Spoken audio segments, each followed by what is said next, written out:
Nagmit timula ti airport ni. Uy! Idol Masong, ba't malungkot ka? Hindi ako nakasakay sa aeroplano, idol. Bakit? Naiwan ko kasi yung plane ticket ko. Nako! Ba't mo iniwan? Yun ang importante eh. Sa pagmamadali ko, idol, sa ibabaw ng lamesa, naiwan ko. Hindi ko nailagay sa bag ko. Ay, sayang. Laki pa yung maleta mo. Ano yan? Babalik ka pa? Pupuspon daw yung flight ko, idol. Nako! Problema yan, idol.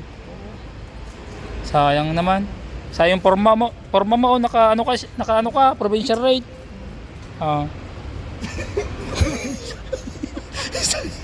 Sayang naman. At least napasaya kita, idol, di ba? Salamat, idol. Ah. Idol, Palanit, napasaya mo ako. Napatawa mo ako, idol. Buti na. Thank you very much. Natanggal yung sama ng loob. Oh, Dahil pinatawa mo ako. Salamat, idol. Thank you very much. ang ganda. Okay, mag-ingat po tayo lagi. God bless. Bye-bye! Ayun, ay masaya si Idol Masong, napangiti ko siya. Ayan, tara na, idol.